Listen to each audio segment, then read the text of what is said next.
Welcome to Max's monthly column, where automotive conversation is at the heart of operation, shining a well-voltaged LED light on the dark depths of the vehicular industry and all that it entails. This month, in June's edition, I pick apart the so-called warm hatchbacks of today, putting BMW against the unlikely competitor of SEAT. And I investigate whether Volvos are still for the old and frail. As Thomas Edison, inventor of the light bulb, probably once said, it's going to be lit. Under the spotlight, BMW versus SEAT. BMW make nice cars, it's a fact, it's simply public knowledge. You may not necessarily like them, but a Beamer with a 2010 or later number plate is a likely sign that the owner has some sort of income, or is a burglar. The badge does just seem to have that effect. I probably tend to agree, as I've been having a look at the BMW 116D M Sport. It's BMW's answer to the unestablished market of warm hatchbacks. This is an unofficial genre of car which is nippier than your average hatch, usually with slightly stiffer suspension, but nothing that will ever set the world on fire. It's a clever model variant, I think, because it offers the slightly more aggressive aesthetics than steering wheel stitching of a hot hatch, without the expensive to ensure big engine and performance figures. All the big automotive brands are at it, giving large quantities of the younger and trickier to insure generation the chance to drive about in something that looks quite menacing, but underneath is about as aggressive as an angry kitten. And I am a buyer of this car genre with my own SEAT Ibiza FR, which, rather proving my point, stands for Formula Racing. Apart from some very stiff front springs, some angry exterior body panels, bucket-inspired seats with red stitching and a similarly constructed, more angular steering wheel, it's no different from any other 1.6 turbo diesel injection Ibiza. It's got just less than 110 brake horsepower and 250 juicy Newton meters of torque, which can get the three-door coupe from 0 to 60 miles an hour in just over 10 seconds. BMW have a similar system with the 116D M Sport, equipping it with M Sport body trim and brake calipers, firmer suspension, some racy interior fittings, and that's about it. The engine is a very similar 1.5 diesel that you'd get in the standard 116D, throwing 116 brake horsepower and 270 Newton meters of torque down at the rear wheels. So on the face of it at least, these two cars are quite similar. But of course the BM has its badge, the good first impression I mentioned earlier, and in fairness its build quality is on another level from that of Volkswagen's attempt in the SEAT. The Beamer also offers practicality that the Ibiza doesn't, such as having a pair of rear doors whereby passengers can climb into a space which would be relatively comfortable for more than 2.5 hours, something the Ibiza doesn't. So does the Ibiza cling back anywhere? Well, it's the best part of £5,000 cheaper than the German, with the FR's £18,000 price tag, compared with the 116D's £24,000 one. And since we're talking about the younger generation here, every penny counts.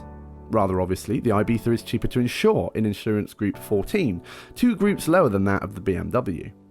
So is there one defining thing that really sets these two apart?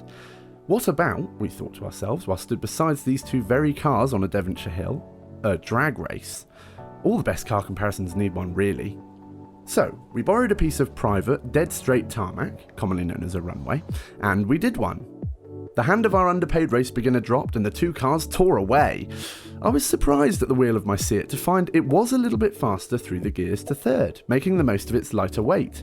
Through fourth gear, in all 3 of our races, it was genuinely nail-bitingly neck and neck, but it was when we neared 100 miles an hour that the BMW stood fourth. After a tantalisingly close first quarter mile, which the FR actually won, I changed to 5th gear a bit late, allowing the BM to use its greater torques to push it ahead past our half-mile finish point. But it was amazing, you know. I was expecting the much less expensive Ibiza to be left for dust, but it not only competed, but was competitive. It was a good effort from both cars, but I was particularly impressed with the way the FR stood its ground. With its black wheels and body paint, blue brake calipers, and of course the badge on the bonnet, the BMW 116D M Sport looks twice as fast as the £5,000 cheaper SEAT Ibiza FR. But as it turns out, it isn't. Are Volvos still for pensioners? Under the age of 29, Volvo is a word you probably only ever heard your parents say when hunting for a new car. And if they were under the age of 50, it's probably not even a word they'd have been using. This is because, I think anyway, Volvo have been a rather mature, sensible automotive producer since, well, forever. They've always been a middle-class byword for safety, with those planning permission-worthy great bonnets making highly effective crumple zones. Aside from finding some success with their estate cars in the British Touring Car Championship in the 90s, with their road cars at least, there's never been much to get all excited and flustered over. Like a Home Bargains colander, they're hugely functional but wouldn't make for the most awe-inspiring Christmas present. Take the 700 series from the late 80s for example. It has to be one of the least inspiring things I've ever seen. Its side profile is an exact replica of what we all, or certainly I, used to draw as a basic car shape in the back of maths books. Two shorter rectangles on each end, joined by a taller middle rectangle with two circles beneath. Popular amongst geography teachers and large families in particular, the 700 series, which was later replaced by the equally unrousing 900 series, was dull in almost every imaginable way. They did have 6-cylinder engines, but producing less than 140 brake horsepower meant that they were inefficient and slow, and sitting on suspension made of sponge meant they weren't even remotely exciting to drive. They were driven by technocrats who thought that headlight wipers were trendy and useful, which, much like the rest of the car, they weren't. As Tiny Temper wrote in his lyrics for Girls Like featuring Zara Larsson, "I got a Merc, I ain't got a Volvo." And that says it all really. Oh sure, they did a couple of sporty versions occasionally, but otherwise this wash of uninterestingness continued, until not that long ago.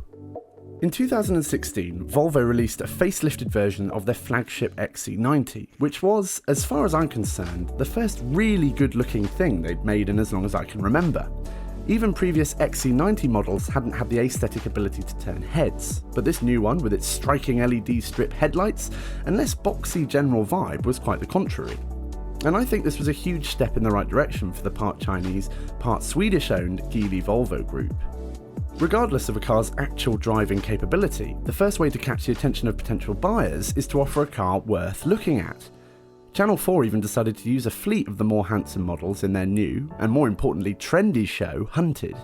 Its 2-litre 4-cylinder engine chucked out 250 brake horsepower, and all for a price of £25,000. Instantly, it sounds like a far more exciting deal. But they didn't stop there, and Volvo handed a few of their new XC90s to their in-house, completely bonkers performance division.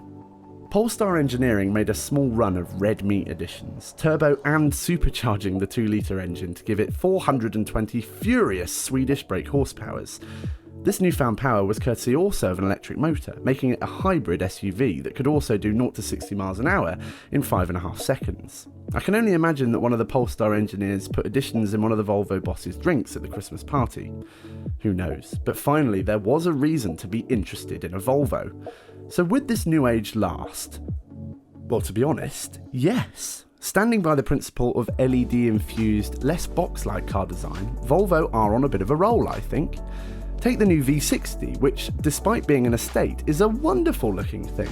Again, it's far less cuboidy than Volvo's of old, and the front bumper actually has something to say for itself, with its angular styling and bright white headline design.